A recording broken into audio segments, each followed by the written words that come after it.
Hey, what's going on? It's your boy BT.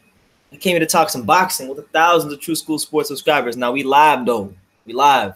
And we're going to obviously talk about the Keith Thurmond situation. You know, he vacated the WBC title today. WBC ordered Shawn Porter versus Danny Garcia to fight for that. We'll be talking about that. And, of course, the HBO card this weekend. That was actually the main part of this video, and then the Thurmond thing happened today. So then we decided to add that in there. You got to improvise sometimes. So let me just make sure that my audio, that I sound okay. Let me see. Make sure I sound okay. Make sure I sound okay here, because it can't be looking like a fool.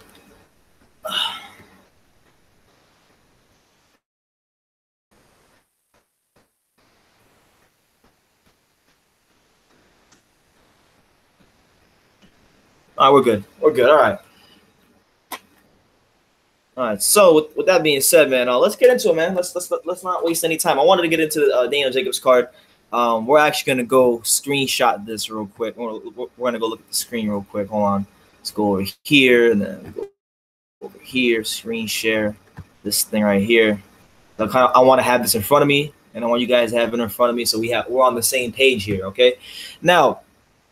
Anybody who has anything to say, also, you know, drop something, like just drop a comment down in the chats. Let's talk. You know, I'm gonna be going through this, but if you guys have any thoughts about this week's card, the Thurmond situation, obviously, you just drop that down below, and we will definitely get to talking about it. So shout out to the 4 of you that are in here right now.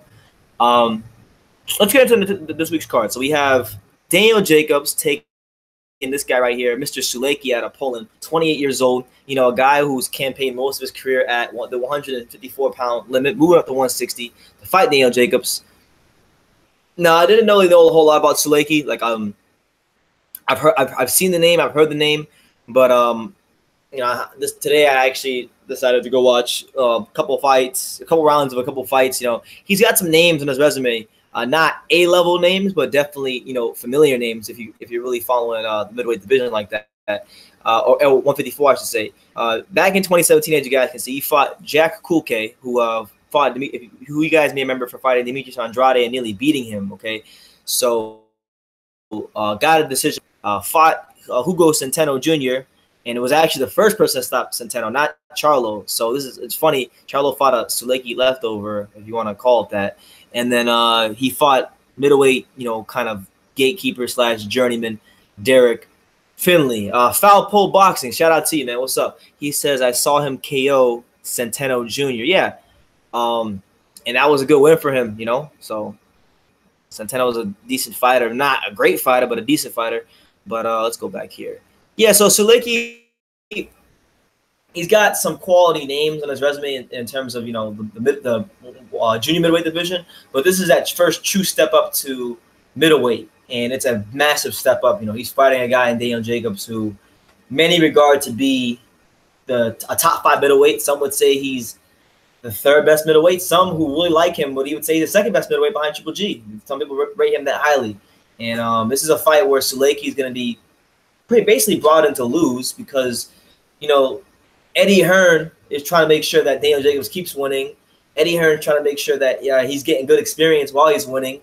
And it's one of those fights. Now, it is worth noting that, you know, a couple of things I saw in Sulecki's set, you know, he is someone that likes to throw a lot of punches. He's very, very aggressive. I've seen of him. He throws a solid, I would even say better than a solid left hook. He's prone. He's liable to catch you with a left hook, and for those of us who have been following Jacobs' career, we know that Daniel Jacobs is susceptible to that. He got caught by it against Pirog. He got caught with it against GGG. So, you know, it's not the worst fight in the world or anything like that. You know, so it's the more and more I thought about the fight, I looked at this guy's resume. You know, and once you factor in that most Polish fighters, it doesn't really matter if you know them or not, but Polish fighters in general are generally tough fighters. They don't really go down easily. So it makes for a good fight. I think Jacobs will win via unanimous decision. You know, maybe stoppage because this is, like I said, this is Sulecki moving out to another division.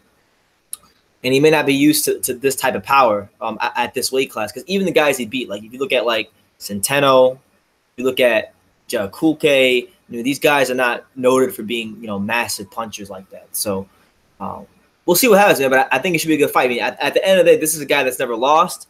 This is a guy that doesn't know how to lose really at this point in his career. And yeah, overall, I'm excited to see what happens with Sulecki. Foul Pull Boxing says, who else could Jacobs have fought? To be honest, I never really put my fight, just kind of got announced and I just took it for what it was. But off the top of my head, I mean, I'm not really sure. I'm not really sure. Golovkin was scheduled to fight Canelo at the time this fight was announced. Billy Joe Saunders is fighting Martin Murray. So all of the guys we want to see Jacobs in there with are fighting someone. And even Charlo had his fight against Centeno. So there really wasn't a whole lot of options. And I'm not really mad at this fight. I'm not really so. And I think Sulecki, from what I've seen just off of the eye test and having a basic knowledge of his career, I think he's gonna give a good account of himself. Because if you look at like Jacobs' last fight, in his last fight he fought Luis Arias, and Luis Arias was kind of similar, a guy that was really a 154-pounder campaigning at 160. Had some talent to beat not the top guys, but decent fighters in the division. Got the Jacobs fight. Obviously talked a lot of smack and whatnot. And Jacobs handled him pretty well. He didn't wind up stopping him. I don't think he did, at least. Did he? Did he stop Arias? I think he just went to 12 rounds with him. Let's see. I don't remember right now, but Jacobs didn't he dominated Arias, but it wasn't the kind of dominating performance where he was like knocking him out or anything like that. So I don't see it this fight. I don't see him getting a stoppage victory, but we'll definitely see what happens, man. I'm looking forward to this fight. I think it's honestly, judging at where Sulecki is in his career, where he's at in his career, looking at just the couple of decent names he has in his resume. When you factor in that Jacobs' best wins are against the likes of Peter Quillen, Sergio Mora, this has a chance to be right up in there, and it's like top, maybe his fourth best win, because I believe Jacobs did beat Caleb Truax as well. So this probably be one of Jacobs' better wins if he can get it. And I know Jacobs he has to have a big performance this week. There's no ifs, ands, or buts about it. He has to have a big performance because there's big fights in the future for him. He stated that he wants to fight Charlo. I wanted to fight Charlo. I think because for me, honestly, it's not even about Triple G and Canelo anymore. The way that whole promotion has gone and the way that kind of ship has sailed with that, it's left a sour taste in not just my mouth, but the mouth of a lot of boxing fans. And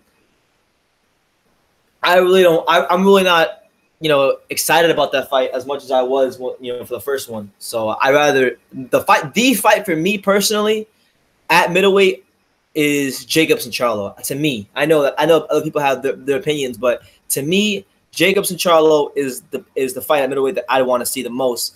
Just off the simple fact that both of them had that beef. The style match was really good. You have Charlo, who I believe has really good fundamentals, who is well schooled. You have, but he's probably the bigger one punch knockout artist of the two. And then you have Jacobs, who's obviously decorated amateur, probably one of the best amateurs America has had in the last 10 years or so.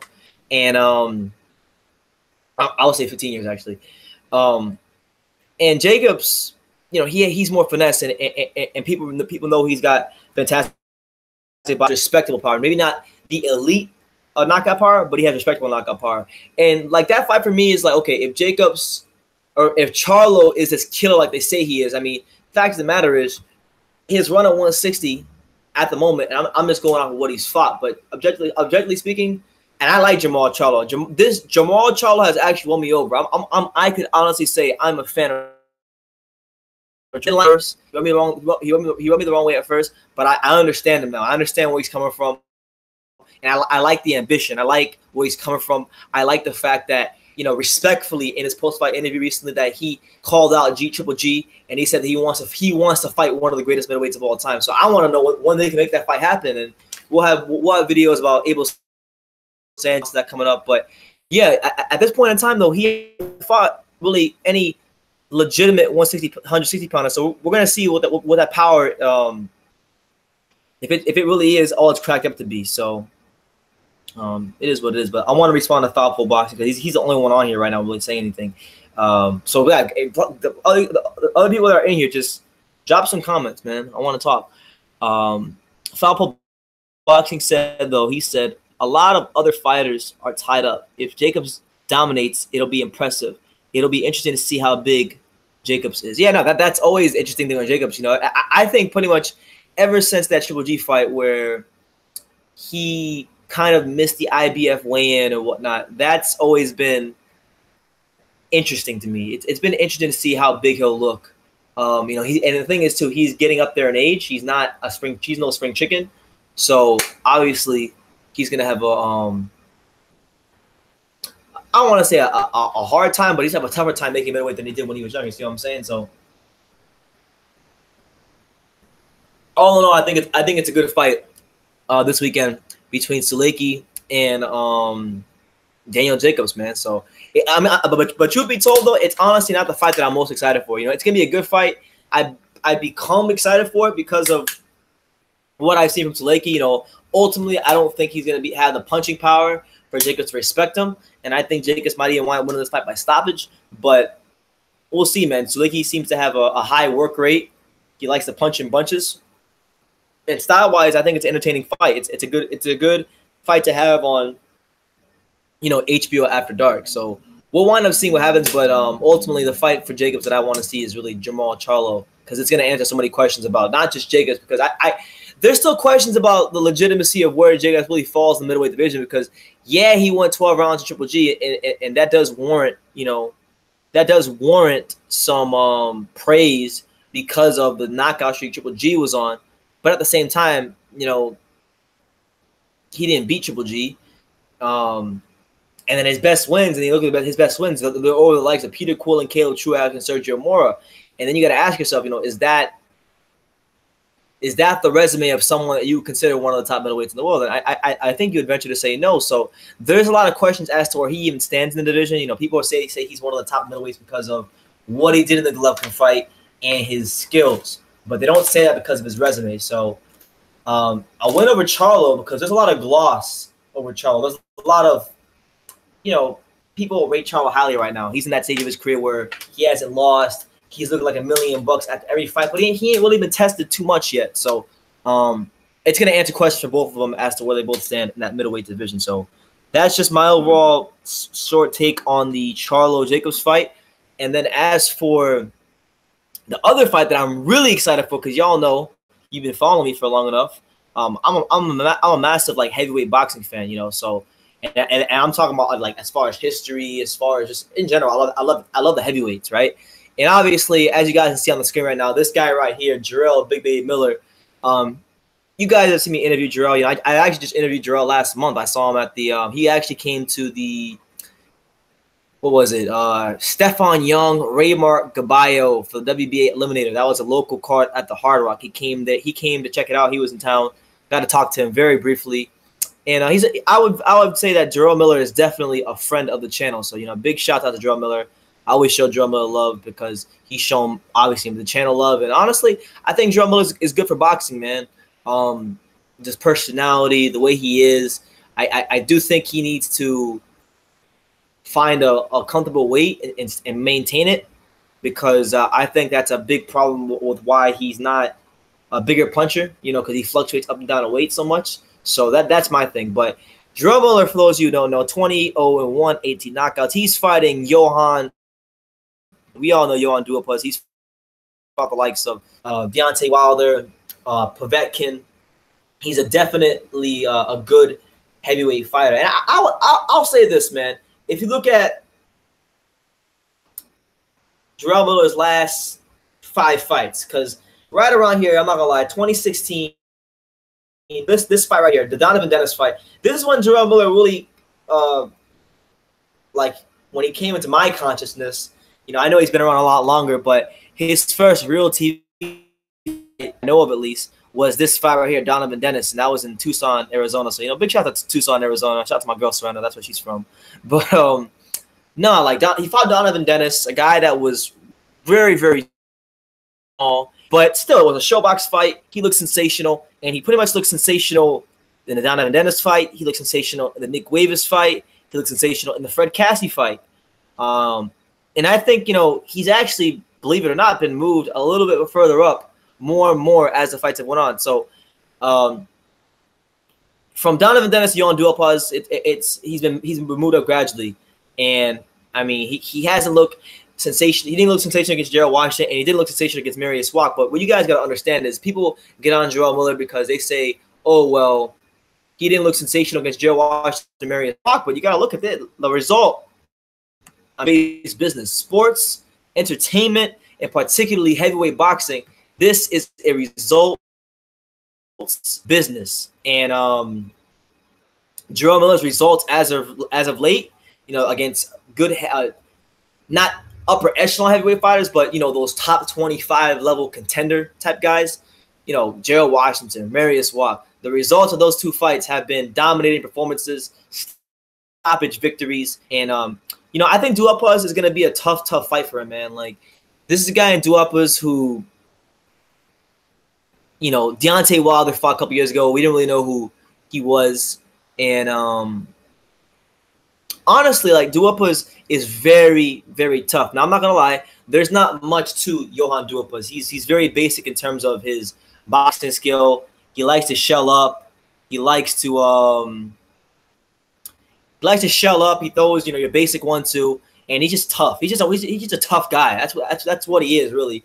And he's been stopped before, but I think the onus is really, it's got to be on Jarrell Miller this week to put on a good performance, because I would venture to say no other point in this man's career has there been more pressure to have a good performance than right now. And I'll tell you guys why. Now, some of you may or may not remember, but Jarrell Miller, I had a chance to go to his fight in New York City. This was back in November. Well, I didn't go to his fight, but I happened to be in New York City last November, and I was at the media workout for his fight with Marius Wack. So I had a chance to interview Jarrell Miller. In the Eddie Hearn kind of barged in, and he said that Anthony Joshua will fight him in 2018, and that was last year. So he's got to put on a good performance, because there has to be that. He has to basically what this week is for Jarrell Miller. It's the chance to be on HBO After Dark, to be fighting in New York City against a known guy in Johan Duhaupas, who's fought other heavyweight fighters, and it's a chance to actually create some demand, create some real demand for Anthony Joshua fight. And if he can do that, he'll be in a fantastic position. Because Eddie Hearn was on record saying that he will make this fight happen. And you know what? I'm actually gonna play you guys the audio on my other computer, so you guys can hear for yourself what Eddie Hearn said back in 2017 in regards to Jarrell Miller. So I'm gonna play it right now. Here it is.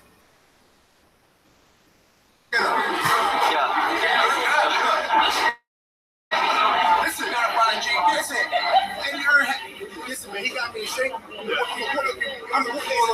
you gonna put him in there with Joshua? What? Are you gonna put him in there with Joshua? Yeah, of course. Listen, this is the kind of guy who you're dying to be in a position to fight. Anyway, he can fight, he can talk, he looks good, he smells good, but he's got to win. And he's got to win well. Because sometimes you can be in a heavyweight fight and look average, and then all of a sudden you devalue your friend. I think if you're good against rank, you can brutalise him and make a statement. We'll be on the following Monday. Sign the contract, big boy! Sign the contract! All right, so there you have it. Pretty much, Eddie Hearn said in 2017 that if this he has every intention of the world of putting Jarrell Miller in there with Anthony Joshua. That'll probably be Anthony Joshua's American debut. And I'm telling you right now, if that fight gets signed, you can bet your ass off that I'll be there, because obviously Jarrell Miller is a friend of the channel, and Anthony Joshua making his debut in the States, that's a big freaking deal. So I'd want to be there. I'd want to be there for that fight. Let's see. Let's go through these comments, man. My man Carlos Espinal is here.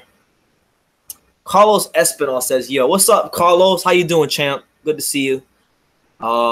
Saints Trunk says, I like when this channel is live. I think it should have it more often. You know what's funny, Saints Trunks 1982? That's actually what I'm in the process of doing. You know, I'm kind of this morning I woke up and I was like, you know what, BT, you know, you've been living your life a certain way. There's some bad habits that make you kind of lazy. You got to change the thing. So, you know, I've started to work out again. And honestly, like, I want to be live more too. And I really enjoy these. I enjoy interacting with people on my channel who do subscribe to me and support me.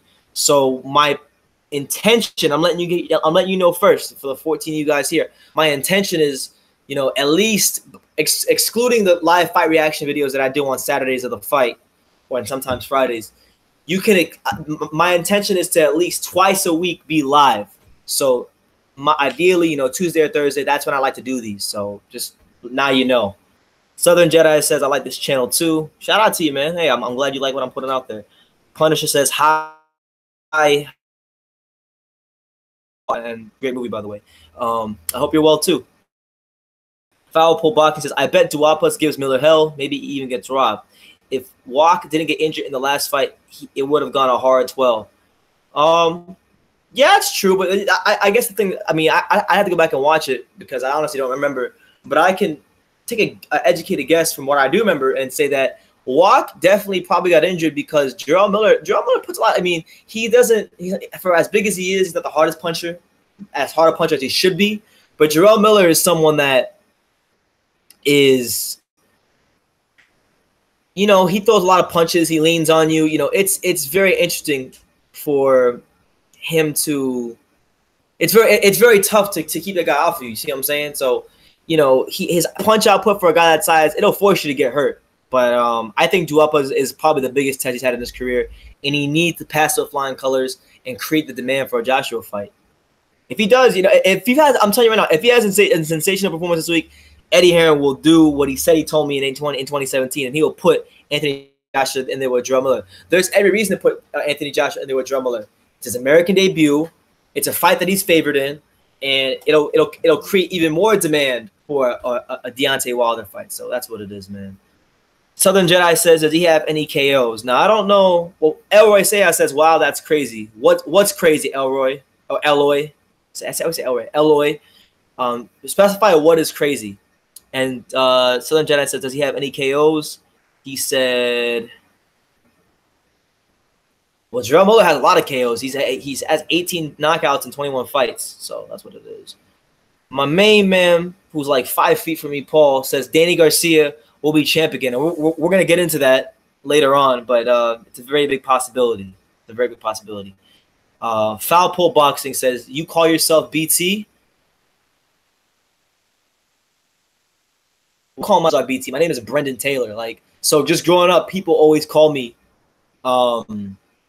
BT, you know what I'm saying? So I like the way it sounds. It's short and sweet, and you know, BT, you know. So yeah, basically. Archie says, are you live now? I am live now. Archie, yes, I'm live right now. I'm trying to get on a new regimented schedule of going live at least twice a week before Saturday, and you could expect more of these. So that's what it is. Michael Stott said, do a hangout with other channels. Hit me up. Oh yeah, I did see your comment, Michael, on Precise's video, and yeah, no, that's something that I really want to try to do more of. Because I mean, I have a good amount of time in my hands, so I want to make the most of it. I don't want to have a bunch of empty hours. I'll definitely just for anybody who's watching right now who may have a channel, I'm open to collaborating with any other channel. You know, I don't care if you love me, like I say, if you love me, you hate me, I don't care. If you want to collab with me, as long as you haven't been ultra disrespectful to me, then we can talk, you know, because I'm not gonna respect, nor will I tolerate any form of racism towards me, because I've gotten some of it too. Because sometimes people don't even know if I'm Hispanic or not, and I am, by the way. But that's what it is. I want to get back to boxing. Archie says, sweet. We just want to see Joshua Wilder so people could shut the F up. Yeah, man. I mean, we'll get into that later on. I want to kind of stay on topic, but yeah, I want to see that fight as well for that reason.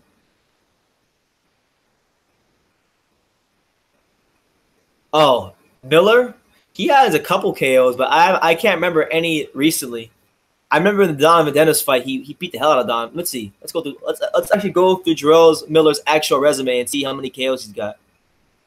Wow. He's never had a KO victory. That was a great observation. Jarrell Miller has never had an actual KO victory. He's had TKO victories, referee stoppages, but never a KO victory. So if anything, that to me, I mean, obviously, I don't think Jarrell Miller is an elite heavyweight puncher or anything like that. But if anything, that just speaks more to the fact that of the kind of fighter he is. You see what I'm saying? Like, he's more of a accumulation puncher. You know, he never brags about. If you notice, even in his interviews, he never brags about his knockout power. He brags about his punch output at his size. That's always something he brags about. So that's why we know that. But yeah, so Jarrell Miller's got a big test against Duhaupas. It's important for him to look good this week. Another thing I will make a video about this week. So you guys can expect a video from me about this later on this week. But Eddie Hearn is already on record, and he's already pretty much said that, hey, you know, Anthony Joshua is going to come to America, and Anthony Joshua will be ringside to watch Jarrell Miller fight. And just with all that being said, if Jarrell Miller goes in and has a bigger performance, I will not be the least bit surprised if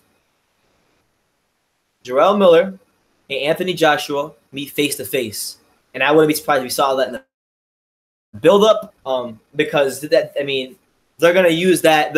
They'll probably use this weekend. You can bet your bottom dollar, bet your ass off that they will use this weekend to definitely prop that fight up, to basically just like not just prop that fight up, but put it in the minds of people, you know, casual boxing fans, get some good promotion and marketing going. If there's anything Matchroom Boxing and Eddie Hearn has shown us thus far, is that they know what the hell they're doing when it comes to marketing and promotion. Now, whether Eddie Hearn can actually get it done here in the States, that's a much different animal within itself. And I think this is going to be a second show in America. So I'm very interested to see what the crowds are like, what the crowd is like this week, what the atmosphere is like this week, and overall what the returns are from his second show in America. Because Eddie Hearn he admitted himself, all right, that when he did his first show in America, because for those of you who may not remember, they did their first show not in Manhattan and not in Brooklyn, because those are normally where the big shows are, you know, Barclays Center,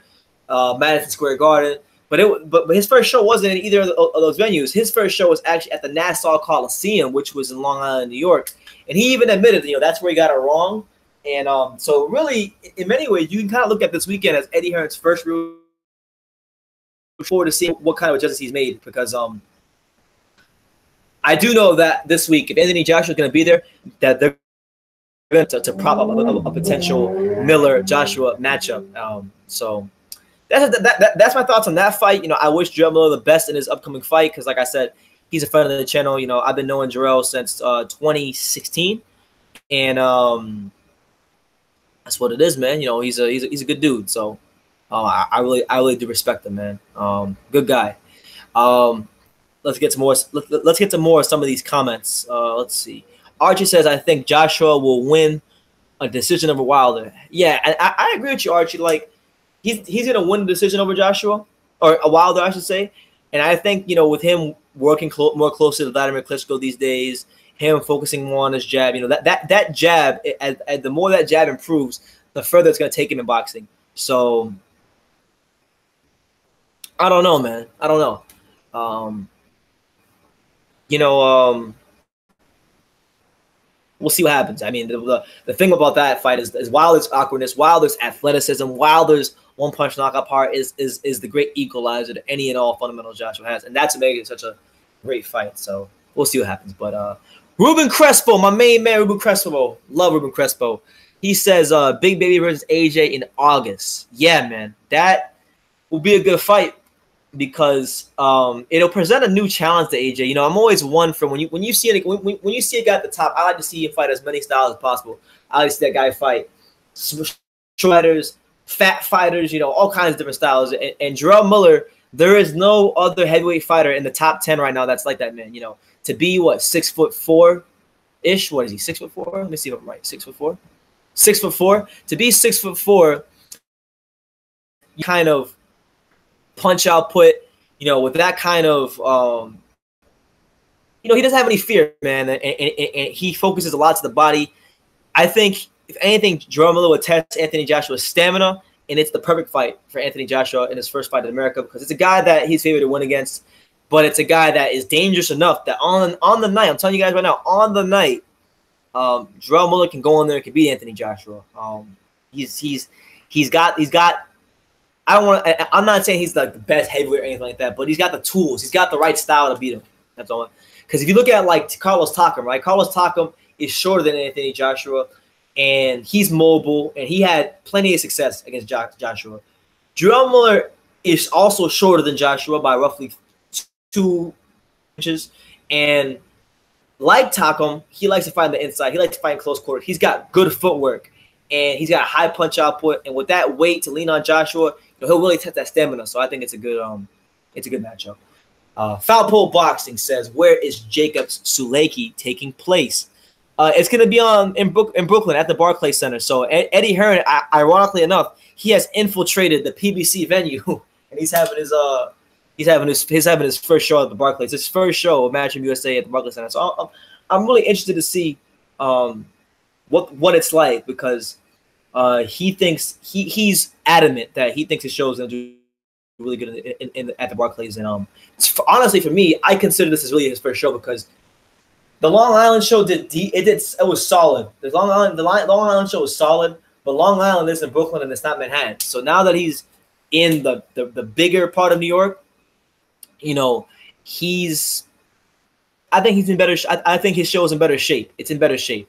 And you got Brooklyn fighters all up and down the card. You know, you got guys like Jarrell Miller. You got guys like Daniel Jacobs. You know, you got people like Danny Lucina making his debut, Katie Taylor. So you're gonna have the Brooklyn population, the Irish population. Was it Ukraine? Wherever, I think it's Ukraine. Ukraine was where Lucinov is from. So you know, New York is a melting pot for those you know, areas and whatnot. And yeah, I'm gonna just see how it does, man. I'm very interested to see how it does, but it'll be at the Barclays Center. Carlos Espinal says, I think Hearn got kind of lucky with how supportive the UK fans are. He's gonna have a hard time promoting boxing in America, in my opinion. I mean, obviously he's gonna have a tougher time, but at the same time, people always say like, "Oh, Eddie Hearn has a UK fan base, so that's why he's doing so well." But they don't really look at they don't really look at things any deeper than that, because it is deeper than that. You got to understand, when Eddie Hearn took over Matchroom Boxing, because people look at Eddie Hearn now and they'll say, "Oh, you know, he's running the game," but he wasn't always running the game. You know, Eddie Hearn failed a lot at first. Eddie Hearn signed Ollie Harrison, was pushing Ollie Harrison to be this great fighter. Ollie Harrison flaked. Eddie Hearn was miles and miles behind Frank Warren. Frank Warren was running all the stuff in the UK. Frank Warren had the UK boxing on lock, and then Eddie Hearn was able to, over time, you know, some of the first big fighters he signed were guys like Tony Bellew. Tony Bellew, and at the time, you got to remember, Tony Bellew was a nobody. Tony Bellew he was looked at. The perception of Tony Bellew was, this guy is a club fighter from Liverpool. That's what he was at the time. And Eddie Hearn took a guy that was perceived to be a average, you know, sort of club fighter from Liverpool, and he turned that average club fighter in Liverpool into one of the biggest box office stars in the UK. And I would even venture to say in all boxing, because there really aren't too many guys that you could say right now, even in their hometowns, that could sell 20. And he's one of those handful of guys. And the reason he's been able to do that is simply because of the fact that Eddie Hearn has gotten the right fights at the right time, and he's put in the work, you know, with finessing the deals. Because remember, there was a point in time where Sky Sports they weren't signed to Matchroom. You know, Sky Sports would exclusively work to Matchroom. You know, there was a time where Sky Sports worked with Frank Warren, and there was a time when they also worked with Eddie Hearn. But eventually, they S that deal and kind of get a stranglehold on UK boxing by getting his fighters to always be featured on one of the UK's premier networks, and that's Sky Sports. So, you know, it's more than just the UK fans supporting. It's Eddie Hearn that's put them in the position. he's built their profile outside the ring so that people care about when they actually do get into the ring. And people kind of miss that. So that's what it is. But yeah, no, in terms of America, it's going to be a learning curve for him. I think you have to give him time. But I honestly think he will do a hell of a job. I mean, I could see him in, 3 years. Next 3 years, he'll be probably even the best promoter here, because he loves what he does. You can tell he loves what he does. And the thing about Eddie Hearn is he's this, he's that. But you know what he also is? He's a boxing fan. And that's why I like Eddie. He's a boxing fan. He cares about boxing. He likes boxing. And he's passionate about what he does. And you know what? Credit to him. He's damn good at what he does. So shout out to him. Let's see. Archie says, Wilder is crazy with those knockouts. Yes, he is. I mean, he's the Spilka knockout was crazy. And he knows how to put your lights out. So, Deontay Wilder, hell of a puncher. He's basically a 6'7" Tommy Hearns as far as I'm concerned. Not obviously not as technically skilled as Tommy Hearns, but in terms of one-punch knockout power, being long and rangy, he's kind of like a Tommy Hearns. Reminds me of one. So, yeah. Falpo Boxing says it should be a good crowd. Eddie Hearn is a good promoter, and he is, by the way. The Fight Scout says he's ducking Denny. Are you talking about Charlo, Fight Scout? I don't think he's ducking Denny. I just think when Denny pulled up, he didn't know how to react because he had nobody pull up on him like that before in boxing. Southern Jedi says, who is the best trainer? Now, this is a good question because if you would have asked this 2 years ago, my clear answer would have been John David Jackson. That's not the answer anymore. John David had been his fighters haven't been turning the best performances. So he's still an elite trainer, but he's not. I don't deem him as the best anymore. Abel Sanchez is definitely in the mix. But for me, though, I would say the best trainer at the moment, I mean, you'd have to definitely say, I'm going to go with Derek James, man. I think Derek James doing a hell of a job with Errol Spence. Errol Spence seems to be getting better on a fight-by-fight basis. But even more so than Errol Spence, I've been really impressed with what Derek James has been able to do with Jermell Charlo, because Jermell Charlo has turned into a completely new fighter. He's pretty much become a killer at 154. And I think a lot of that, you got to give credit to Derek James. So, yeah, if I had a vote, you said, Brendan, who is best trainer in boxing right now? That would be my answer, straight up and down. So, Derek James. Fight Scout says Keith is ducking Danny Garcia. I mean, yeah, what's funny is, like, okay, so my main man, Paul, he's like 5 feet from me right now. He loves Danny Garcia. I mean, that's a fair fighter. And honestly, at this point, it's not even crazy to say anymore because, it's not even just Garcia, too. I think it's Porter as well. He doesn't want to fight anybody. They were trying to make the Jesse Vargas fight. You guys remember before Vargas even got the Broner fight, what they were trying to do for Vargas was square him away on April 21st to fight Keith Thurman, and Keith Thurman said he didn't want to fight Jesse Vargas. So you knew right then and there that mentally Keith was no longer the same fighter, that he didn't, not fighting a guy like Jesse Vargas, to be a guy of his skill level, not want to fight a guy like Jesse Vargas is just preposterous. And, at this point, Danny Garcia put in a good performance. What's funny was I got a lot of flack on here for it, but I thought Danny Garcia beat Keith Thurman when I watched it since, so I only have an opinion outside of when I first watched it. But, he definitely hurt Keith Thurman in more ways than one. He beat Keith Thurman up so damn badly. He got married and now he vacated his belts, and he's pretty much semi-retired at this point. So, we're gonna get into that here in a second. But last comment, I'm gonna get to this, and then I'm gonna get into the whole. I got these articles in front of me, and I'm gonna go through them one by one. So, Archie says Abel Sanchez for me. I love the guy. I mean, Abel Sanchez, he's got a deep pedigree in boxing. When we talk about Abel Sanchez, we're talking about great fighters he's trained. We're talking about the likes of Terry Norris, who was great in the 90s. We're talking about the likes of, Gennady Golovkin, one of the best middleweights of all time. And then now even like Murat Gassiev, who, is one of the most exciting, a tremendous cruiserweight. And now he's in the final against, what's his name? Usyk. So a lot of times people focus on what Abel Sanchez has to say, but I think a lot of times it gets lost in the shuffle that beyond what he's saying in the media, Abel Sanchez is one hell of a trainer and one of the finest trainers you have in boxing today. So yeah, you got to definitely say he is. And the thing is too, he trains all his fighters to fight in a fan-friendly style that's also kind of defensively responsible. So you can go in there, you can trade, and you can be aggressive, and you can go in there for the kill, but you're not going there in there reckless. And that's what I like about Abel Sanchez, that he trains him that way. So yeah, now Abel Sanchez, top level trainer, no doubts about it. So that's that. Now let's get into some boxing news. Now that I've kind of reviewed the card, I've camped out for 40 minutes and reviewed that whole card. Let's get into some boxing news, all right? So we're going to start with this first article right here. This is very terrible news. I was very excited about this, okay? I was very freaking excited about this. This is the only reason that I really cared about this card. And now, according to Boxing Scene, Roman Chocolatito Gonzalez, or as we also affectionately call him here on this channel, the real TBE, he's not going to be fighting on the Gennady Golovkin Vaughn's Martirosyan card.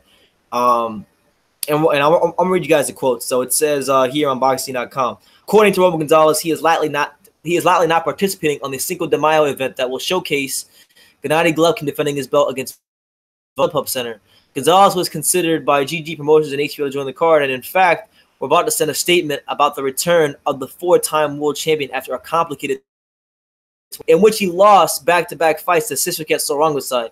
And then Roman Gonzalez had a quote where he stated the following, I quote, "Yesterday we met with my team, and we decided not to fight on the same evening on the May 5th with Golovkin because in the end, we did not know who the opponent was. Is to fight in June possibly. We're going to see where we can fight, but I hope they give us an opportunity to fight in Nicaragua. There were about 10 rivals, and in the end, we did not know who he is, and as of the date, I still do not know who he is."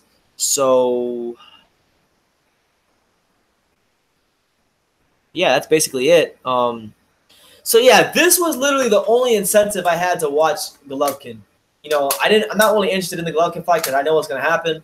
No disrespect to, the likes of Ryan Ceballo, Ryan Martin, or Cecilia Brækhus, who I'm happy Cecilia Brækhus is fighting here in the States. I think that's great for her. But all due respect to all those fighters, and I've had a chance to interview Ryan Martin, so he's a good dude and he's a decent fighter. But I literally have no reason to watch the Golovkin fight. Like, I'm gonna watch because it's boxing, but this is a really kind of sucks because I really want to see Roman Gonzalez. As you guys know, I love Roman Gonzalez. The dude is my favorite fighter, and obviously, basically, like Roman Gonzalez, man. I know he's not gonna magically show up and just be the fighter he was 4 years ago. I'm very sure of. He's not gonna be that guy. But at the same time, it's like, he was supposed to get a fight against a softer opponent, which he needs because look at the last 5 fights: Rongmasai twice, Quadras, Arroyo, and Valoya. He's been fighting a who's who of smaller weight classes his last 5 fights. So with that being said, man, I was looking forward to seeing him getting the tune-up and hopefully getting a win. And I guess we're going to have to wait for that. So June, they're saying, hopefully Nicaragua. The reports initially were that he was supposed to fight Pedro Guevara, the 108-pound former 108-pound champion who agreed to move up reportedly to 115 to challenge Roman Gonzalez, but I guess they never got that 100% squared away, and we're gonna have to wait even longer for Roman Gonzalez to get in the ring. So hopefully he gets in the ring as soon as possible because he's still one of my favorite fighters in boxing to watch. I still think he's a good fighter, a quality fighter, and I enjoy watching him fight. Just because a guy loses doesn't mean you don't stop. Just because a guy loses doesn't mean you don't enjoy watching him fight anymore. And for however long Roman Gonzalez has left in boxing, I'm gonna enjoy every one of his last couple fights because this guy's given me a lot of great fights. He gave me one of the greatest, probably the greatest sporting event I've ever been to in person, which was his Quadras fight. I'll never forget that night. Just to be there in person, it was quite the sight to see. So hopefully they give him his fight in June in Nicaragua because I know he hasn't fought there in quite some time. So that's what it is there. That's Roman Gonzalez. Let's also get into, obviously, the hot topic in boxing right now. Keith Thurmond, all right? Keith Thurmond has vacated his WBC world title. Now, I made a video, I'm going to say 2 to 3 weeks ago, where I said that, look, he's holding the belt hostage. He's gone in hiding. He doesn't seem to love boxing no more. he needs to stop holding the WBC and WBA belt, because he technically still has the WBA belt hostage. I said he needs to stop holding the belt hostage and fight one of these guys and vacate. Well, now he's vacated, and I'm not going to lie, it's highly unfortunate because, you know, this is a guy here, Keith Thurmond, that I still rate highly. You know, I've rated him highly ever since I first found out who Keith Thurmond was. I've always rated him highly. I still rate him highly. But he seems to have lost love in boxing. It's almost like as if when he beat Danny Garcia, that he was content. He had achieved everything he had set out to do in boxing. And, you know, I think it was Jack Dempsey who said that, you know, it's hard to get up in the morning and train and be hungry when you're sleeping in linen sheets, which basically means, like, it's hard to have that same hunger from when you were first starting off and when you were poor, when you finally get to that level you wanted to get to it. And that's where I think he's at. So he's vacated. He's recovering from injuries. Danny Garcia and Shawn are going to fight for that, so we're going to get into that in a second as well. But I want to get into the statements because this article literally just came out. You know, it's 9:31 here on the in South Florida, or no, it's 10:45 here in South Florida. This came out at 9:31, so this came out literally within the last 2 hours. It says Keith Thurmond explains why he vacated the WBC title. All right, these are actual quotes from Keith Thurmond. Here's what he said in regards to that. He said, I quote, "Due to my rehab for my injuries, I agreed to relinquish my WBC title at this time. I continue to rehab my hand and elbow, and I look forward to getting back in the ring this summer. This is a temporary setback, and I will be the unified champion once again and look forward to winning back my WBC title as soon as possible," Thurmond said. End quote. And that's really it. I mean, whose quote was this? Oh, Mauricio Suleiman actually had a quote as well, so I'll read that as well. He said, I quote, "Keith Thurmond unfortunately has suffered 2 consecutive injuries that have kept him out of the ring after his sensational victory over Danny Garcia, and he has graciously relinquished his title, and the WBC has mandated that Danny Garcia and Shawn Porter will fight for the title. Keith will have a direct path to fight for the title once he has healed, just as Vitaly Klitschko and other WBC champions have done in the past. Keith is a tremendous athlete, champion, and role model, and the WBC will support him completely during this difficult time." End quote. Now, I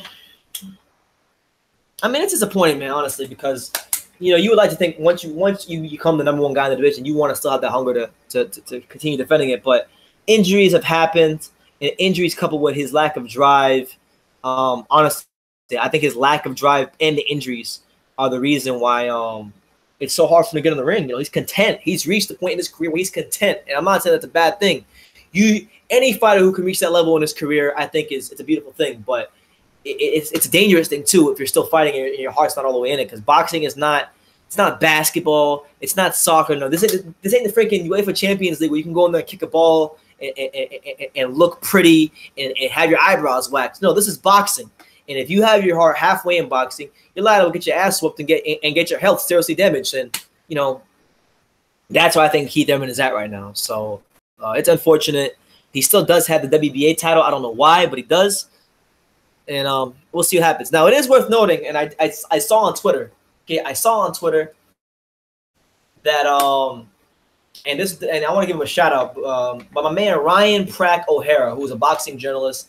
I don't want to call him a friend because I don't know him that well, but he's an acquaintance, a boxing acquaintance who I've talked to from time to time. He writes for Behind the Gloves and a number of other sites. He reported earlier that PBC is going to release an official statement and something about like how Keith Thurmond hasn't vacated the belt and it's not official or something like that. If you look it up, you can go find it. But yeah, you know, he's going to have a direct path regardless of the fact. And we'll see what happens, man. You know, we'll see what happens. But as for Danny Garcia and Shawn Porter, you know, that fight to me was already exciting. It was already exciting. You know, you had the matador kind of style of Shawn Porter versus the very patient, sometimes too patient, boxer counter puncher style of Danny Garcia. The matchup within itself, the trash talk that they had between themselves, that was already exciting enough. But the fact that these two are going to be fighting for the WBC title, that makes it that much more exciting. And I'm looking forward to seeing it, man. Hopefully they get that date squared away as soon as possible, because that's a fight that I know a lot of the boxing fans want to see. But Keith Thurmond has not fought since what? He hasn't fought since March of last year. I saw a tweet earlier where it was like Andre Ward, Floyd Mayweather, Nathan Cleverly. They started naming a bunch of fighters who have all retired, right? Just a bunch of retired fighters. These guys are all retired, and they've all fought more recently than Keith one-time Thurmond. So that goes to show you the level of inactivity he's experienced. And you know what? I actually want to go find you guys those tweets that I was telling you about. So let's see. You know, let's actually look for those tweets I was telling you guys about, and then let's also, while we're doing that, just look at what the boxing world is saying about Keith Thurmond vacating. So Thomas Williams Jr., light heavyweight contender, says Keith Thurmond is going to retire this year. Just watch. And what's funny is I actually agree with him. I think Keith Thurmond is going to retire this year. I don't think his love is there. So Thomas Williams Jr. and I want to quote with that. Michael Benson, who's a respected boxing journalist on Twitter, and who's right for again? Been right for. I don't know who's been right for, but he's always being retweeted and stuff, so he's respected. He basically is reporting the news. Let's see. Oh, here we go. This is Ryan Prack O'Hara. So Ryan O'Hara, who I was telling you about, who writes for FightNights.com. He actually stated himself that PBC officials have informed him that they haven't heard anything about Keith vacating his title. FightNights.com, where Ryan Prack O'Hara also writes for, says that we contacted PBC and Keith Thurmond's publicist. According to them, they have no knowledge of Keith Thurmond vacating his title. They are preparing a statement. So it's interesting because you would be led to believe if he's going to vacate the WBC belt, then he'd have to vacate the WBA, and that didn't happen. So maybe there is more to this. We're going to have to wait for more details to come out. But regardless of the fact, it seems to be a fishy situation all the way around.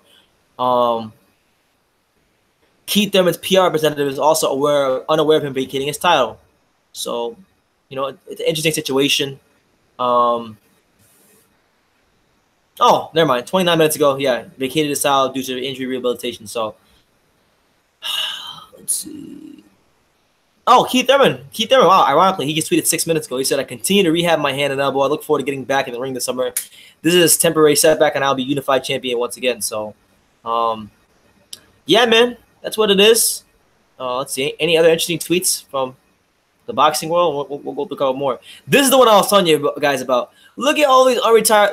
Look at all these retired fighters: Ward, Mayweather, Klitschko, Cotto, John Pascal, Cleverly, Robert Guerrero, who are all retired, have fought more recently than Keith Thurmond. That says quite a lot. So yeah, man, Keith Thurmond, we wish you the best.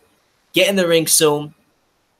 Knock the cobwebs off, get active, get 2-3 fights in, and then let's see you fight these top welterweights. Preferentially, you know, the winner of Garcia versus Porter, and then Earl Spence, which is the big fight that a lot of us are clamoring for. So, I mean, that does it for my Keith Thurmond talk. You know, I only want to say more.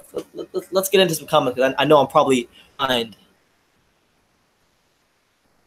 Let's see. Quran Bread says, well, I won't be going to that card. Yeah, the Golovkin card, there's no reason for you to go. I mean, unless you want to watch Cecilia Brækhus, who is the only undisputed champion in boxing right now. You know, she's good. I mean, I like Cecilia Brækhus, but am I going to pay my hard-earned money to watch Cecilia Brækhus and Ryan Martin and then Golovkin fight a guy that we all know he's going to beat? You know, I mean, I guess if you got the money, you know, it's boxing, so you go watch it. But at the same time, really, for a lot of people, Roman Gonzalez being on that card was the only reason a lot of us are tuning in. Let's be honest. So, you know, now that it's not happening, what's the point of it all? So that's what it is. -9, and he is oh so negative in the comments. He says, when are you going to do a video apologizing to Wilder for lying on him, you racist cracker? Well, -9, let me just address you like this, okay? First of all, there was no lies about Wilder. Homeboy lost in court. He took a fat-ass L in court, and his $4.3 million is going to be held in escrow. They got 30 days to appeal. There's an appeals process. But Povetkin, whose name was pretty much dragged through the mud by pretty much everybody in boxing, in the YouTube, in the boxing media, by fighters themselves, in that scenario, he was justifiably proved innocent. So I didn't lie about anything. You should go ask Don. You should go ask 78 Sports and all these other channels. When are they going to apologize for jumping the damn gun? If they would have just did their research, they would have knew that WADA cleared Vacated in 2016. So that's what it is. And FYI, I ain't no damn cracker, all right? I'm Puerto Rican, Dominican, and Cuban, so get your damn facts straight. If you're going to criticize me, you know, and be factual about it. That's all I'm saying. So, you know, -9, BT, Brendan Taylor, myself, I say God bless you tonight, my friend. That's what it is there. Nigel Lai says, it was the only bum who would accept a fight with GGG. And, you know, I don't want to call Vons Martirosa a bum because he's not a bum. Vons Martirosa is actually a good fighter. The issue with the Vons Martirosa and GGG fight isn't if Vons Martirosa is a good fighter or not. The issue is the fact that Vons Martirosa has been inactive for 2 years, and Vons Martirosa is a career 154-pounder. That's the issue. I mean, now if he was active, he was fighting, that'd be okay. And the fact that there was other better options on the table like Demetrius Andrade, Sergey Derevyanchenko, those were much more attractive fights for myself. And the crazy thing is, the issue with Andrade, his whole career has been active. People always want to say, "Oh, Andrade's never been active. Andrade's never been this. Andrade's never been that." But Andrade has been more active than Martirosa, so it made more sense. So that's, you know, it's going to be an entertaining fight for however long it lasts. Vons Martirosa will come to fight, but it's not. It really was anybody's first choice. Let's be honest. So yeah, that's my frustration is with that. Nigel Lai also says, "Who is Chocolatito fighting?" Well, Chocolatito's not fighting anybody now. He was scheduled to fight former 108-pound WBC champion Pedro Guevara, who's really good. You know, Guevara also beat Oscar Valdez in the amateurs, so he's a talented fighter. You know, a step down in competition for Gonzalez, a capable opponent who was coming up in weight, and it's a fight that he should have won. But apparently that never got finalized, and he's not going to be on the Golovkin card. So we're going to have to wait till June to watch the real TV fight again. So it is what it is. Fight Scout says, sounds like he was stripped.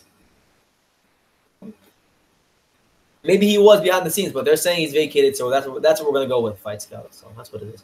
John C. says, why do you look like my homie Lil T? Now, I saw your comment, John C., earlier today, and I checked out who this Lil T fellow was, this rapper. That dude, I mean, we got similar hair when it's curly. Homeboy got, you know, a similar mustache, but that's an insult. I mean, I no homo, but I consider myself to be a pretty handsome guy, you know, and so does my girlfriend, and yeah, you know, I consider myself to be a pretty handsome guy, and that dude was fat. He was out of shape, you know, and he don't really look other than the man's curly hair. He don't look like me, but hey, shout out to you. My friends see the thing. I look like him, so you know, it was a good joke. Ruben Crespo says, interesting conversation, but good night. All right, good night, Ruben. Hope to see you back soon. Sean Ramshore said, Porter, Garcia, who do you got, Brendan? Well, let me say, Sean, thank you for being on the live with me. And I'll say that fight's a tough one to pick, man. It really, really is. You know, I want to say Porter. I do want to say Porter because of the fact that Porter, the work rate, he's got a good jab. He's got those things going for him. And Garcia has his habit of not using his jab. But then it's like Porter hasn't really fought. You know, he's fought good opposition. He's fought solid opposition. We don't want to see Shawn. I don't want to say Shawn Porter has not fought anybody because he has. But it's not to the level of Danny Garcia. I think Danny Garcia's ring experience, his ring quality, it's just a little bit higher than Shawn Porter. So I think in terms of natural talent, Danny Garcia is a tougher fighter. The issue I have with making a prediction for that fight is which Danny Garcia will show up. Well, when Shawn Porter puts that pressure on his ass, is he going to stop jabbing? Is he going to just be overly patient and not follow up when he lands a good shot? You know, those are the questions I have. And then for Shawn Porter, it's like, you're good, but can you hurt Danny Garcia? Danny Garcia, see, for everything Danny Garcia lacks, maybe he's not great at anything. Maybe he's very good at a lot of things, but not necessarily great at anything. For everything he lacks, he makes up for, you know, with durability, with a great chin. So I don't think Porter can hurt him, and then I think Danny Garcia's gonna have a hard time with his jab. So it's gonna be a hard fight to pick. I really don't have a prediction for that fight. I'll be honest with you, I don't have one right now. I don't. It's a tough fight to pick. But hopefully it just happens.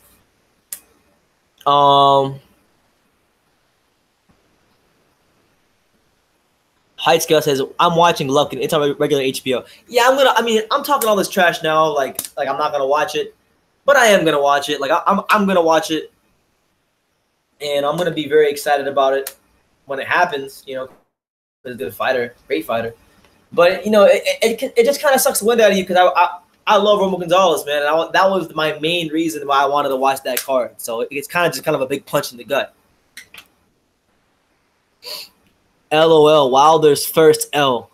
I mean, yeah, in court, he held a big fat L, and like I'm just out here telling the truth about it. And I mean, truth be told, you know, with these thumbnails I make about Wilder, I wish half of you guys knew that I'm just trolling you guys. I'm not like I put in the thumbnail, I put a picture of Wilder, and the picture said I owe the Russians money, and then people get all butthurt and they think I'm being serious and think like, oh, well, no, it's held in escrow.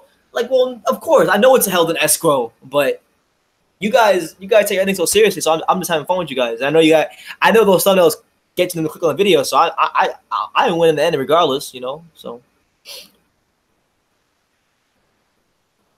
I haven't even seen that podcast yet, but I'm actually probably gonna listen to that at some point tonight, because it sounds interesting.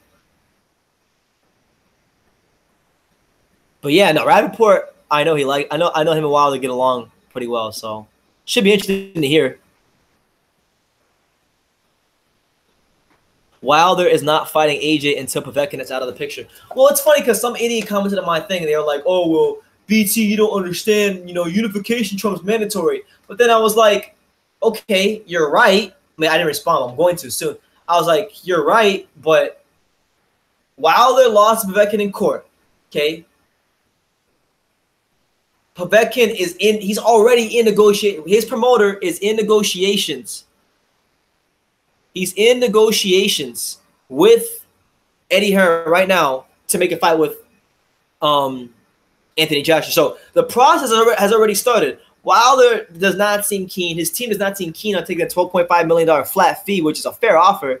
So in order for him to stymie the negotiations, he's either going to A, take the flat fee and be very adamant about it, or B, pay the step-aside money. Not step-aside money in the sense that, you know, because he has a belt, so it's a unification fight. Obviously, he wouldn't, in normal circumstances, he wouldn't pay step-aside money. But in this matter, where a guy is already in negotiations with the promoter, you have bad blood with this guy who is in negotiations with the guy you're trying to fight, who your whole legacy hinges on beating, and you know you're gonna need to pay step-aside money to stymie those negotiations. At least I think, you know, at least that's what I think.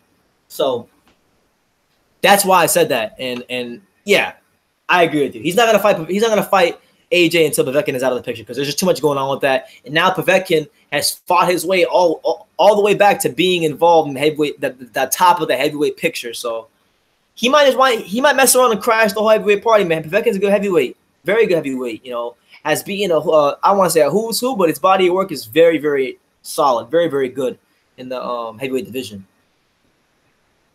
Oh, that's what it is. Yes, Archie, he has a loss at heavyweight, and it's in court. Big fat ass L. So yeah, doesn't say much. Just same old spin, no facts, just accusations. Yeah, I mean, Wilder's done it the whole time, and it's funny because all I've done here on this channel in the last 4 or 5 Wilder videos that I've made, all I've ever done is take what Wilder said and pretty much just use it against him when he's like going silent. You know, they gave you a payday that's 5 times more than what you've ever made in your career. You 3 weeks before that offer were saying things like, "Oh, legacy. It's not about the money. It's about legacy." Well, if it's about legacy, Undisputed is pretty damn. Undisputed is legacy, and you can make all the money you lose back in return. So that's what it is. There, we don't need to get no more. I want to actually, because I have one more article I wanted to get into, and then I'll from that point forward. After I get into this last article, I'm just gonna talk to you guys for probably 30 minutes, and then we'll end on that note. And then I gotta go make some more videos for tomorrow so that for your guys to enjoy. But before I do that, for the 11 of you that are on here right now, let me just say this. If you like what I have going on here on True School Sports, if you want to support the channel, you want to see me get out more, you want to see me travel, and do all those things. You know, obviously I get views. You know, I do make money off this. It's not a lot of money, I'll be honest with you, but I make money off this. And but I'm not gonna lie, you know, to travel, to go to these places, it costs money. So if you want to support the channel, you know, hit that super chat button down below, donate, you know, whatever amount of money you feel led to, if that's what you want to do. And it's gonna be put to good use. But yeah, I'm not begging for anything. I'm just letting you guys know if you want to see better content, that's how you can help me. You know, you guys look at these big channels like Boxing Ego, Dante's Boxing Nation. Those guys, you know, people are supporting them, and that's why it's helping them get to where they gotta go. So, you know, hey, a little bit will go a long way. So, I got a lot planned for this year. I got a gym, a local gym. I got a local gym that I'll be at. So, oh no, I got a local gym that I might be working with soon. A gym with a lot of named fighters. A gym that I have a lot of history with. So there's a possibility for some big things coming along soon. So be on the lookout for that. And I know you wouldn't support them, Archie. I know you wouldn't support those channels. What I'm saying is they got big amounts of subscribers. So I'm saying the people that do support them, they really support them. That's what I'm saying. So I'm just saying, if you guys want to, it's right there. All you gotta do is click that money sign, and I guess you type in whatever you want to donate. That's how it works. So just throw that out there, and I'll continue to throw it out there when I have more people on the Hangouts. But Shawn from May 7th to 11th, look up if you're down. Well, I don't live in Miami, but I live close to it. So yeah, shoot me a message. I mean, my Facebook page is on my about section. And you can message. You can if you got a Facebook, message me there or email me. My email is also my about section, and we can definitely set something up. I mean, I have subscribers at fights. I bet a handful of my subscribers at fights, and it's always cool when I meet people who genuinely enjoy what I'm doing. So, yeah, we can do that, Shawn. Where are you from again, Shawn? You from the UK?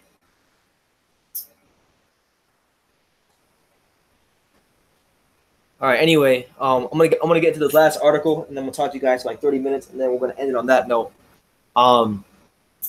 Big news in the heavyweight. Also, more big news in the heavyweight division. Luis Ortiz versus Dillian Whyte has been ordered by the WBC. It's a final eliminator. That's gonna be a great fight, man. You got two guys. That one guy that fought Wilder came the closest to beating him. I mean, Ortiz was beating the brakes off Wilder for the first 6-7 rounds. You know, he really put Wilder in some uncomfortable positions he's never been in as a fighter.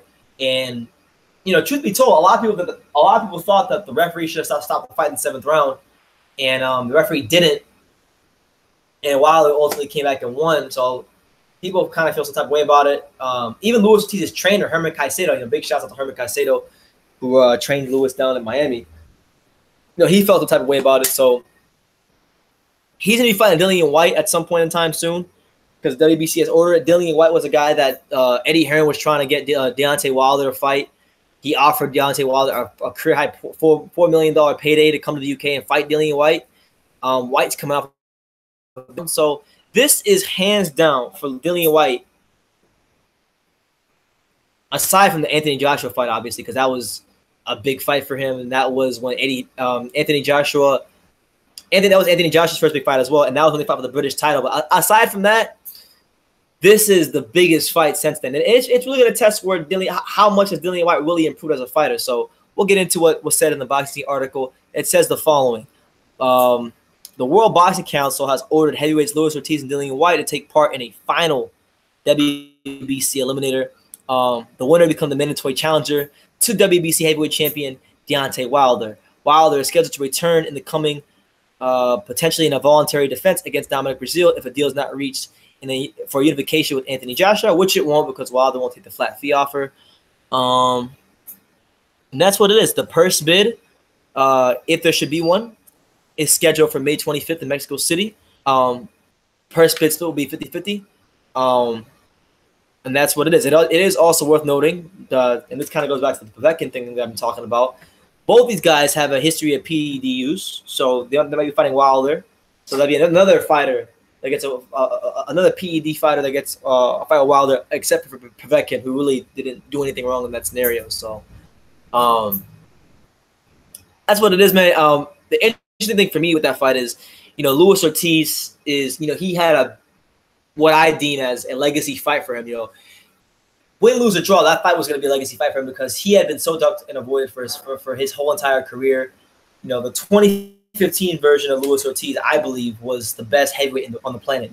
Anybody in the heavyweight division who would have fought Luis Ortiz in 2015 would have got their ass destroyed. Like, the guy has it all. Even now at his advanced age, he still has a lot of what he had in 2015. He's still at his size, moves very well. He's still an excellent counter puncher. He's still got above average power. And he destroys a lot of these heavyweights. And I believe when he doesn't fight Dillian White, my prediction for that fight, because I think I can make one, it's not really hard prediction to make, I think he's stopping Dillian White within the first 6 rounds. Dillian White has improved, and maybe his youth will be able to get him further in the fight, but I just don't see it. I don't see how he's going to beat Luis Ortiz. Now, the only thing that is a concern for me is Luis Ortiz, did the Wilder fight do enough to it? Like, did it take so much out of Ortiz that he's no longer a top level heavyweight? Because sometimes when you lose a big fight, the way Ortiz lost to Wilder, it can be so mentally damaging. You were this close to getting a stoppage victory. You were this close to staking your claim and getting that career-defining win, and you didn't get it, and you fell short, and you got stopped. So it's going to be a huge mental test for Luis King Kong Ortiz. So I'm whenever this fight happens, I'm very excited for it.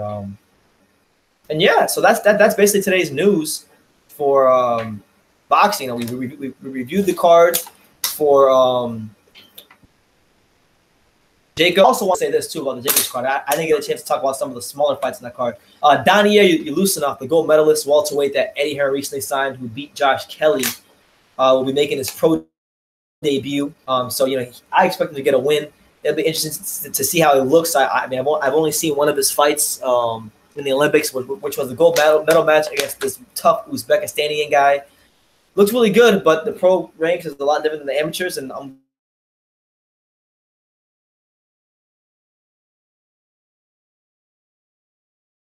it makes sense, he's still young. I believe he's 26, 27, so and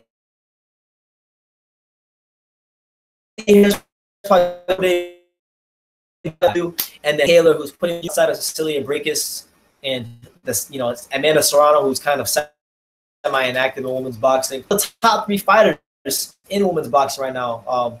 You can probably say it's a tie in a unification fight, in a 9th professional fight. She's dominated every woman they put in front of her. I think her last 2 have been her 2 toughest to date. She fought Jessica McCaskill out of Chicago. Jessica McCaskill gave a good guy to fight that they should look into for a rematch at some point, because it was a fun fight. McCaskill's a capable opponent, and I tried one Argentinian girl in her last fight whose name I can't remember, but she was tough. And Katie Taylor dominated her. And another girl whose name I don't have in front of me right now, but that girl is like 18-4. I believe she has a belt. It's a fight, I'm mistaken. I think it's her American debut, but I could be wrong about that, so don't hold me to that. So overall, it's a decent card this week on HBO. There's a lot of boxing this week. So on Thursday, you guys are I'm gonna come back here. I'll be live on Thursday. We're gonna review the PBC card. We're gonna preview the PBC card where Erickson Lubin, Ryan Carl are fighting. You got who's the main event? Miguel Cruz and Carras, or no, Miguel Cruz and Josita Lopez, I think, main event. So that's gonna be a fun card on PBC. Erickson Lubin making his return to the ring on the comeback trail after a devastating loss to Jermell Charlo last year. So that'll be fun to talk about. And then also the PN card in Philadelphia, which is going to have Brian Jennings versus Joey DeWaco, Shakur Stevenson is going to be on the card, Jesse Hart, Jesse Magdaleno. That's going to be a fun card as well. So there'll be a lot to talk about on Thursday, but we ran through a lot here today. And just for the next 20 to 30 minutes, I'll just talk to you guys. So just in the comments, bring up anything you guys talk about. As I'm from Boston. I got lots of family in Boston, actually, Shawn. I got family like in Lawrence, Lowell. I actually used to live in Lowell and Lawrence for very brief moments of my life. So yeah, shouts out to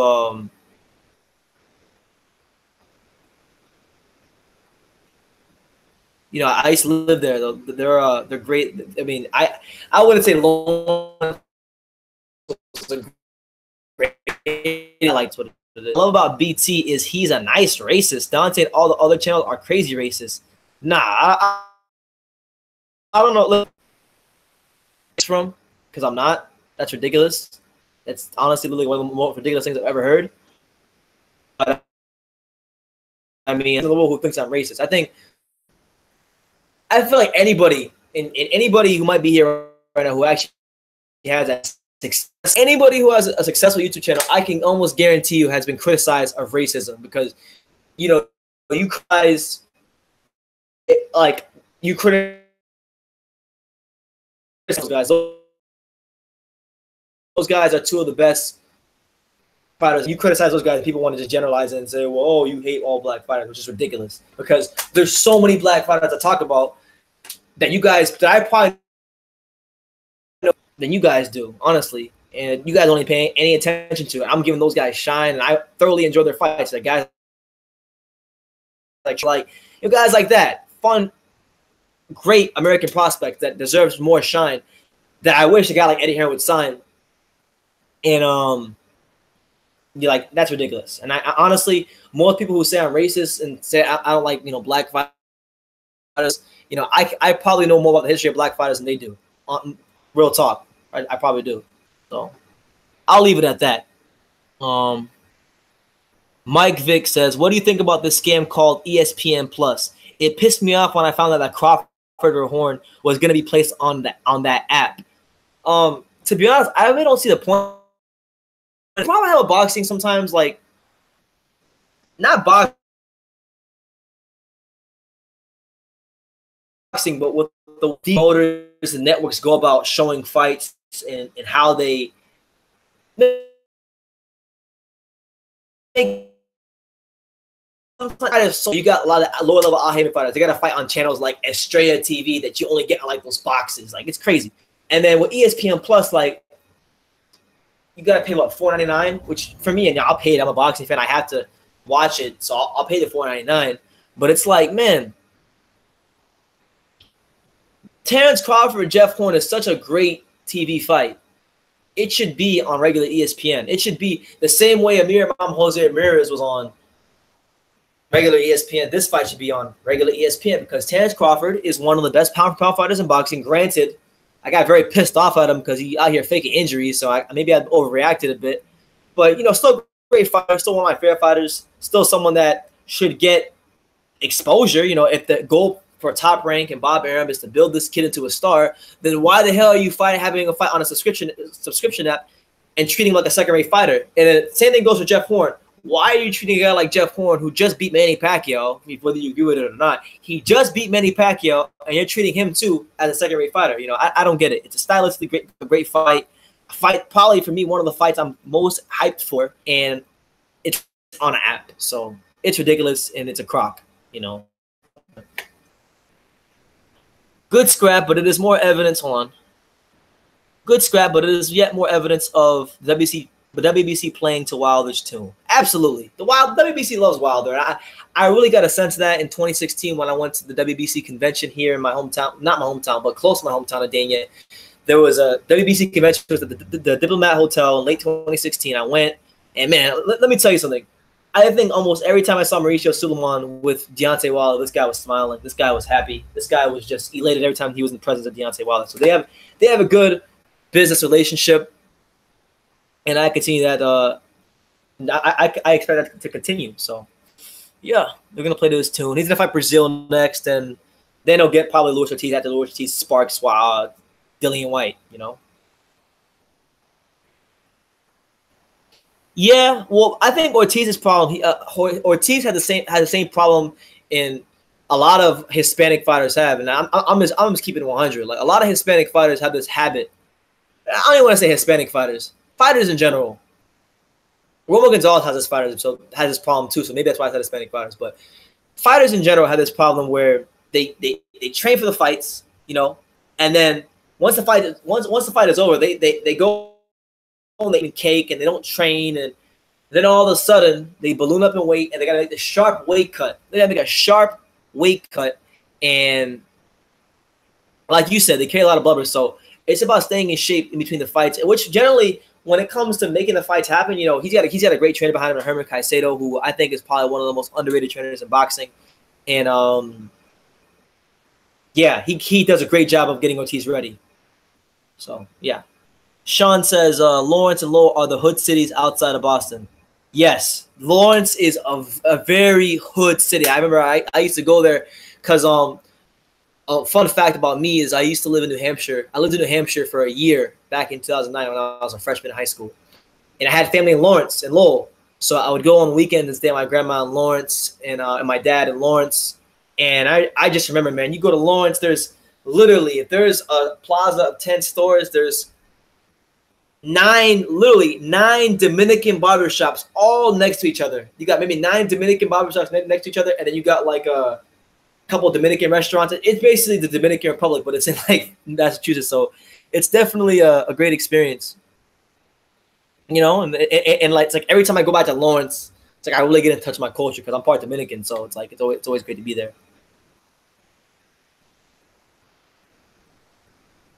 Lawrence is a predominantly Puerto Rican and Dominican city, and it's a great city for clubbing. Yeah, no, Lawrence has. I mean, I've never gone to a club in my entire life. You know, I don't really see the need in going to a club. That's never really been alluring to me. But yeah, no, like those clubs. I mean, my grandma, she lived in an apartment complex, and it was literally right across the street from a club, and that club was always popping night after night. So. BT, another great show. I learn a little something every show. Good night, champ. Hey, good night, Archie. Hope you have a good day. But I wanna be clear. Your boy BT is in no way, shape, or form racist. That's ridiculous. So let's get that out the way.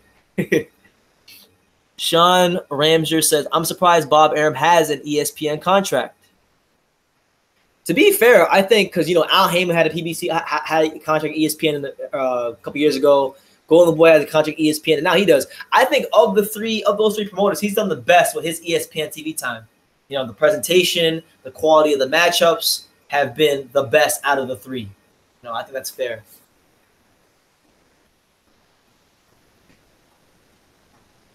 Yeah, I was actually. What's funny was I actually was there in person when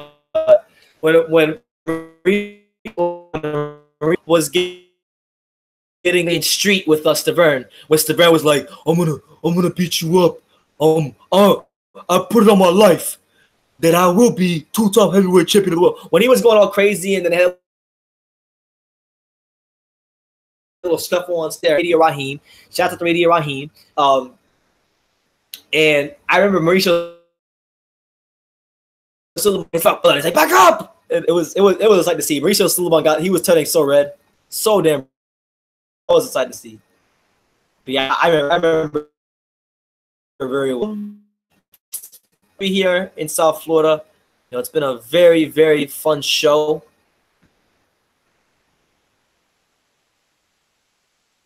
I'll check something real quick.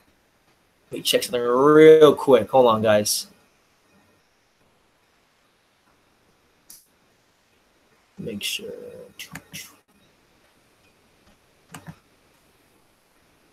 Make sure. I want to see on this.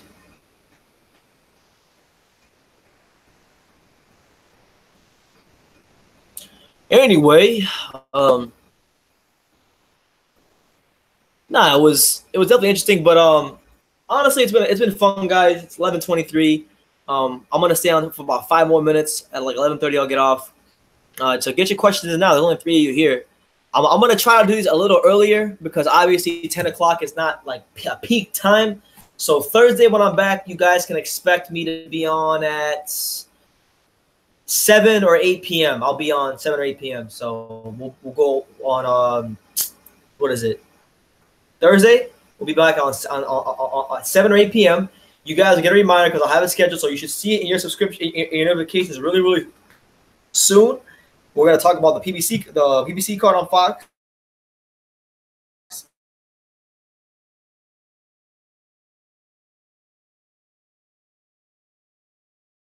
As well as the ES. Do you have a bot in this chat? I don't have a bot in this chat. I don't know what you mean by that, but okay. I don't know what you mean by a bot. Unless you're asking somebody else if they have a bot in the chat. But hey, for the 3 of you that are in here, 7 or 8 a better time to do these? I think they would be, because I know 10 o'clock. You know, y'all have jobs, y'all have kids, y'all have wives. A lot of my subscribers have, you know, things they got to do. So I'm gonna try to do these a little earlier. See where it goes.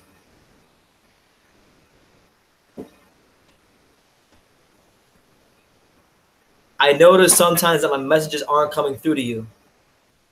I mean, I've seen.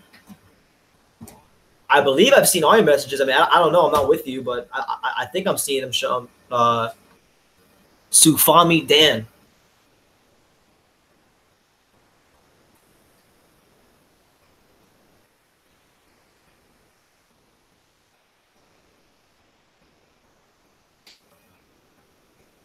But yeah, I mean, some good videos I'm getting into tonight. I got a video coming out about, I don't know if you guys heard, DeMarcus Coley's fighting a prospect real soon. That should be interesting. So that'll be happening on May 5th. There have been a few that I have sent that aren't appearing on your screen chat. Well, I have noticed a couple of times, Sufami, that when you send me messages, you'll send a message and I'll see it, and then it'll say something about that the message has been retracted. So maybe that's just something Google does, but it's not something that I'm doing on my end. So I don't know.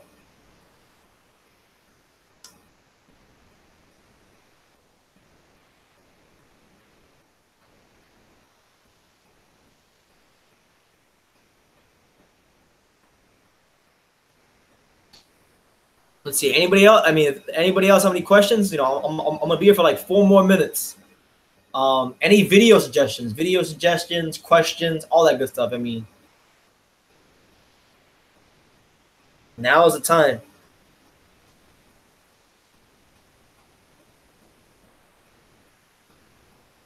Oh snap! Well, the Sixers just won the playoff series. So shout out to the Philadelphia 76ers. They're moving on to the second round of the playoffs. It's been a long time coming for them. Sufami Dan said maybe it's the use of profanity. That's probably what it is, man. You know how YouTube is, man. YouTube be tripping over everything. Sometimes I curse when I curse my videos. I have to actually go through this whole process of like getting my video reviews for monetization.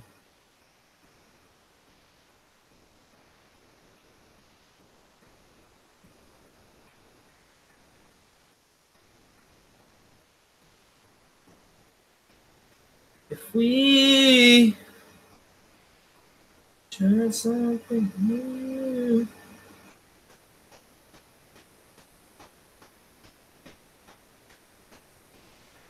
Apparently, Jarrell Miller did some sparring with Adam Konaki today. All right, so with that being said, man, I'm gonna get off the stream. It seems like everybody has gone. But I hope you guys enjoyed it. I'll be back on Thursday, so you guys should get a notification soon, very soon, about when my next one is. And yeah, so hopefully we get more people on next time on Thursday. Saturday, we will have a live fight reaction. My boy Alex will be in the building, so be on the lookout for that. And yeah, man, with all being said, you guys take care. Have a great night. And like I say in every Gosh Darn video, you can love me or you can hate me. And I'm just kidding. Dang it. So until next time, take care, guys.